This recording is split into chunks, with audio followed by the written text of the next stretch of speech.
As Jesus now. పరిశుద్ధులు ప్రియులైన దేవుని పిల్లలందరికీ యేసుక్రీస్తు నామం పేరిట శుభవందనలు తెలియజేసుకుంటా ఉన్నాను.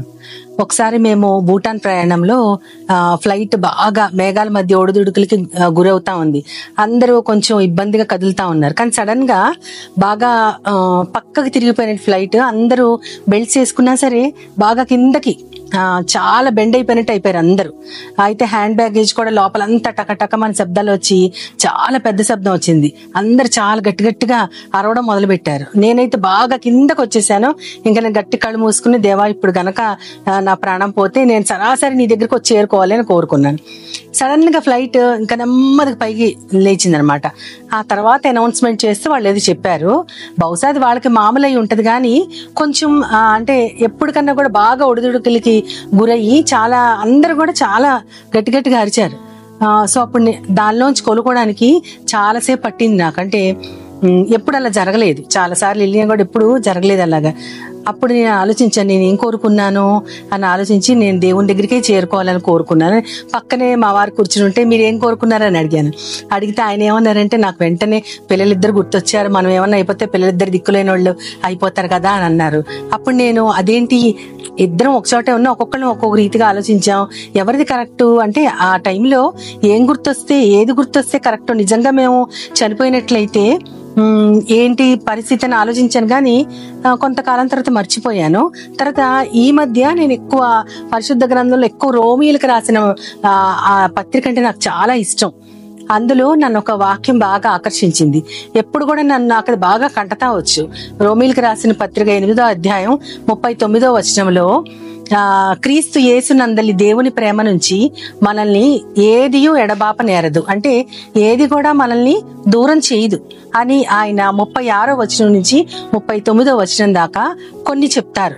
అదేంటంటే శ్రమ అయినను, ఖడ్గమైనను, వస్త్రహీనత అయినను, కరువైనను, ఉపద్రవమైనను అని చెబుతూ మళ్ళీ ఎత్తైనను, లోతైనను, తర్వాత అధికారులైన, ప్రధానులైన, రాబోనవైనా ఇవన్నీ చెప్తూ ఇవేవి కూడా దేవుని ప్రేమ నుంచి మనల్ని ఎడబాపనేరదు అని ఉంటది. అంటే శ్రమ వచ్చిందనుకోండి మనకి, మనం దేవునినే తలుచుకుంటాం. అదే విధంగా మనకి కరువు వచ్చినా, మనల్ని ఖడ్గం పట్టుకుని అంటే మనం చనిపోయే పరిస్థితి వచ్చినా కూడా దేవుని ప్రేమ నుంచి మనల్ని ఎవ్వరు కూడా విడదీయలేరు అని. కానీ ఎత్తైనా, లోతైనా ఎవరన్నా అంటే నాకు సడన్ గా ఈ విషయం గుర్తొచ్చింది అనమాట.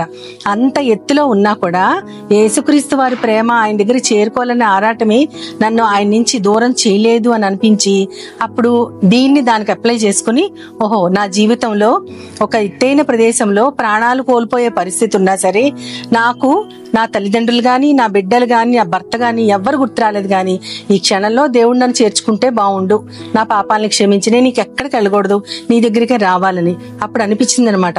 ఇటువంటి ఒక్క పరిస్థితిలోనే నాకు అలా అనిపిస్తే, పౌలు గారు రకరకాల పరిస్థితులు, ఎన్నో శ్రమలు, హింసలు, ఆయనైతే అసలు బట్టలు లేని పరిస్థితుల్లో కూడా సముద్ర ప్రయాణంలో చలికి వణుకుతూ ఎన్నో రోజులు మేము ఉన్నామని చెప్పారు. అంతా కూడా ఆయన ఆసియా ఖండంలో పర్యటిస్తూ అన్యులకి వెలుగుగా ఆయన నియమించుకున్నారని యేసుక్రీస్తు వారు చెప్తారు. ఈ తల్లిని నేను అన్యులకి వెలుగుగా నేను నియమించుకున్నాను సువార్త గురించి అని అంటారు.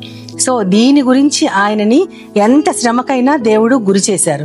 కాబట్టి ఆయనకి ఎన్ని అనుభవాలు ఉంటాయో, ఆయన శ్రమను అనుభవించారు, హింసను అనుభవించారు, కరువును అనుభవించారు, ఖడ్గాన్ని అనుభవించారు, వస్త్రహీనతను అనుభవించారు, ఎత్తును, లోతును, ఇంకా అధికారుల నుంచి రకరకాల శ్రమల్ని ఇవన్నీ కూడా ఆయన అనుభవించుంటారు.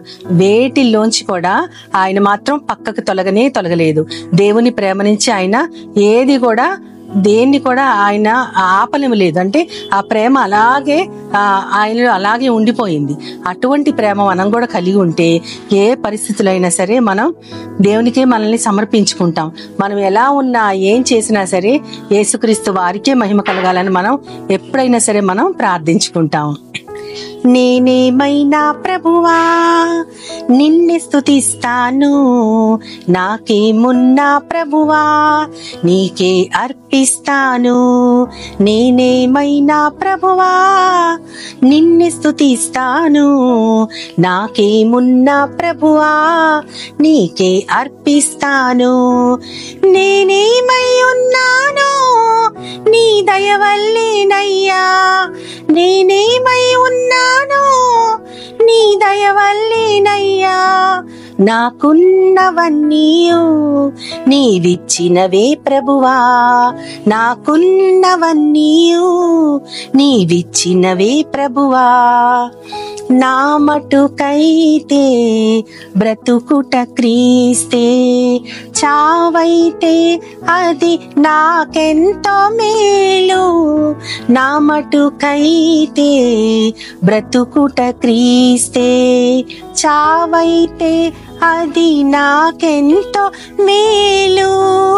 ఇదిగో నేను ఉన్నానయ్యా, ఇదిగో నేను ఉన్నానయ్యా, దయతో నన్ను గైకొనుమయ్యా నా యేసయ్యా.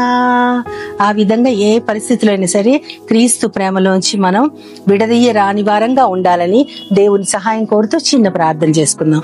మహోన్నతుడా, మహాగణుడా, ప్రభువా, పరిశుద్ధుడైన దేవా, ఏ పరిస్థితిలో అయినా సరే క్రీస్తు యేసునందలి దేవుని ప్రేమ నుంచి మనల్ని ఎవ్వరు కూడా ఏది కూడా ఎడబాపనేరదని ఇవాళ మేము మరోసారి గుర్తు చేసుకుని నిన్ను ఘనపరుస్తున్నాం ప్రభా. మా పరిస్థితులు ఏవైనా, మా శ్రమలు ఎన్నైనా, మేము ఎక్కడున్నా, ఏది మాకు జరిగినా సరే ప్రభా, సమస్తాన్ని నువ్వు మాకు అనుగ్రహించి దేవుడువని, దానిలోంచి మమ్మల్ని ముందుకు తీసుకెళ్లగలవని ప్రభా, నీ మీద ఆనుకొని మేమందరం ఆ పరిస్థితులను సహించుకునే వారంగా పౌలుగా, నీ బిడ్డ అయిన పౌలు గారిని చూసి ఆయనని మాదిరిగా పెట్టుకుంటూ మాకు క్రీస్తు ఇంకా గొప్ప మాదిరి కనపరిచి ఉన్నాడని మేమందరం తెలుసుకుంటూ ఆ బాటలో కొనసాగటానికి నీ ప్రియ కుమారుడు, నా ప్రియ ప్రభువైన యేసుక్రీస్తు ద్వారా కోరి నిన్ను ప్రార్థిస్తున్నాను పరమ తండ్రి.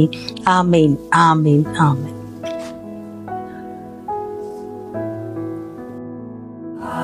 Jesus now, He's always near.